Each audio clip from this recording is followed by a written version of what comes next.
Caught up in the light, I'm falling. Tripping to the night, I'm all in. Drifting in your tide, we're flawless.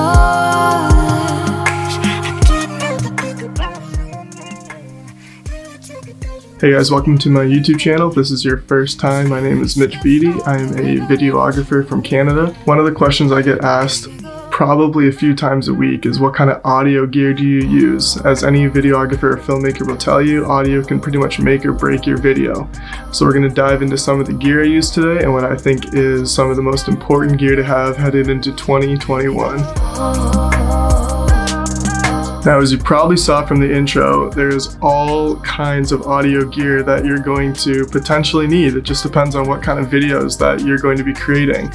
Something that is pretty much an always need is a lav mic. And a lav mic or a lapel mic are the type of mics like this, the ones that often clip onto your shirt up somewhere in here so that you can get direct audio from whoever you're interviewing. For podcasting, I typically use something like the blue condenser mics because they pick up really great audio and I never have any issues with getting clear and concise audio. I'll either plug that directly into my laptop into something like GarageBand, or one of the most handy things is something like the Zoom H6N, which has both 1/4 inch and XLR plugins. Along with the H6N also comes attachments like these, which can be used as additional mics or ambient type microphones used more on running gun shoots out in the field. When we're doing short films abroad, then typically we'll use something like this to capture small ambient details like creeks and trees and roads, cars driving by, etc.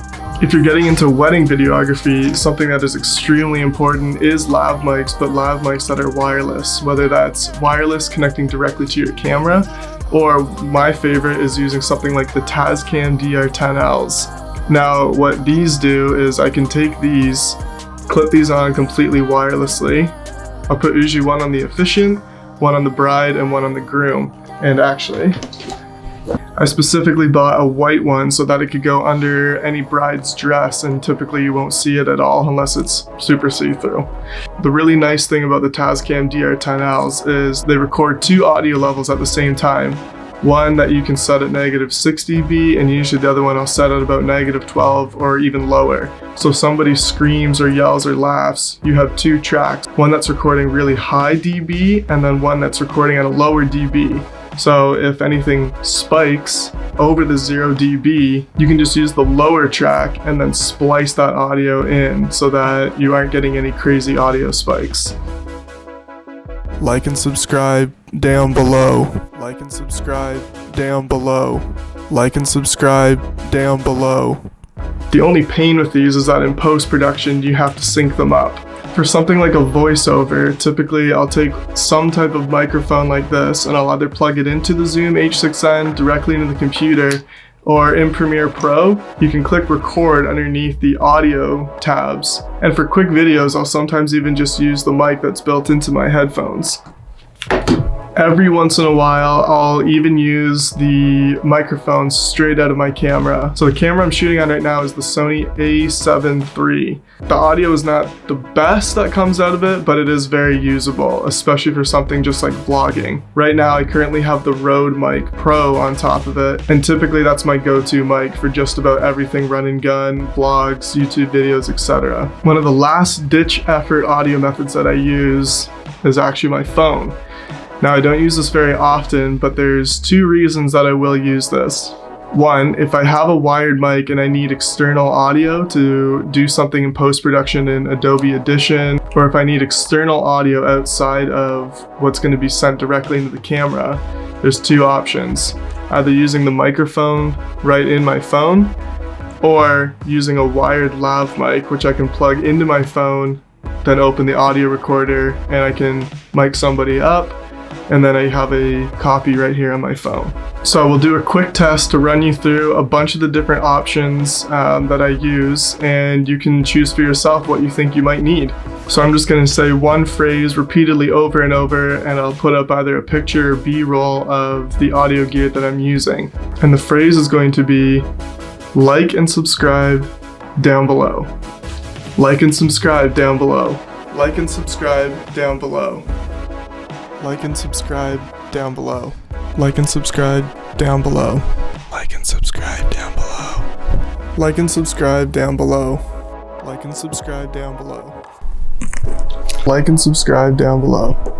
As you can see, there's a ton of different audio gear out there, and each of them serve a completely different purpose, whether that's for interviews, ambience, voiceovers, podcasting, etc. I'll put a bunch of the links down below. These are not affiliate links. I do not get paid for any of these, but this is some of the gear that I use. Keep in mind that it takes years to build up a gear closet. So one of my recommendations is that you save up and start with something like the VideoMic Pro from Rode or something similar. The reason I say this is because I used this on interviews, for ambience, for podcasting.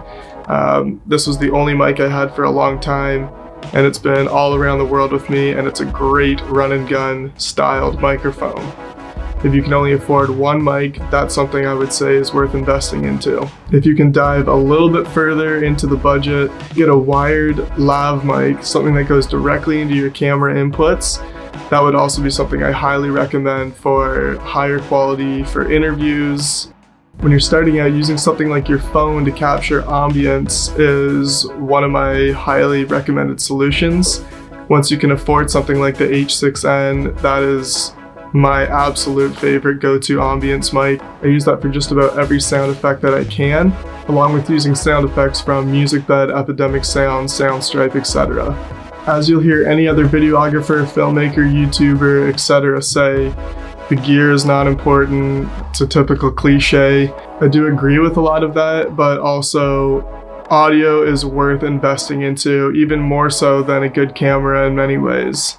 Generally, we're very forgiving about what we actually visually see, whether it's 1080p, 720, 480, or 4K, 8K, etc.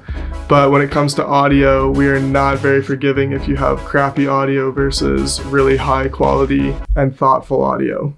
If you have any other questions about audio, feel free to reach out on Instagram and DM me, and I'll see if I can help you out. Now that I'm trying to pump a little more YouTube content out, I would super appreciate it if you like the video down below and hit subscribe if you're not already subscribed. Thanks very much.